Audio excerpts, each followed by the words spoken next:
শবে বরাতের নিজস্ব কোনো আমল নেই, যা করবেন ওইটা নফল আমলের হিসাবে যাবে। শবে বরাতের আলাদা কোনো নামাজ নেই।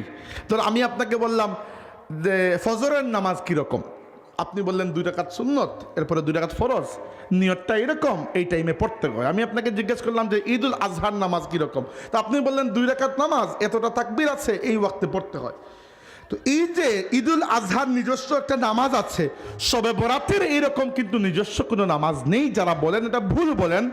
শবে বরাতের রাতে আপনি যা ইবাদত করবেন সব নফল ইবাদতের নিয়তে করবেন, বুঝতে পেরেছেন? এটা মনে রাখলে আর কোনো পেস লাগবে না। ওই দিন ফ্রান্সে এক মসজিদের মধ্যে 2 পার্টি, এটা নিয়ে বিরাট ঝগড়ার মধ্যে আমাকে ফোন দিয়ে দিচ্ছেন একজন। তো এইটা করবেন না। শবে বরাতের নামে নিজস্ব কোনো নামাজ নেই, ওটা নফল নামাজ।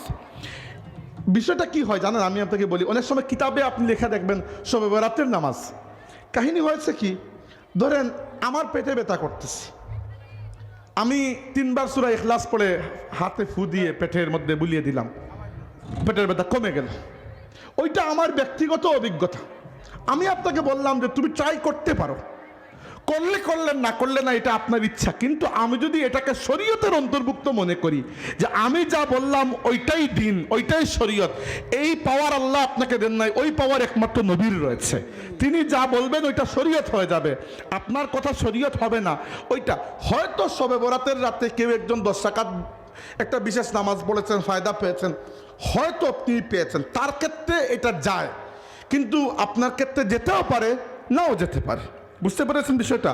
তাই নবী যেটা বলেছেন সেটা ডেফিনিট, সেটা নিশ্চিত, সেটা দিনের অংশ, সেটা শরীয়ত। আপনারটা তাজরিবা, এক্সপিরিয়েন্স, অভিজ্ঞতা। আপনার অভিজ্ঞতাকে পালন করতে আমি বাধ্য নই, নবীর প্রত্যেকটা কথাকে পালন করতে আমি বাধ্য। বিষয়টা বুঝতে পেরেছেন?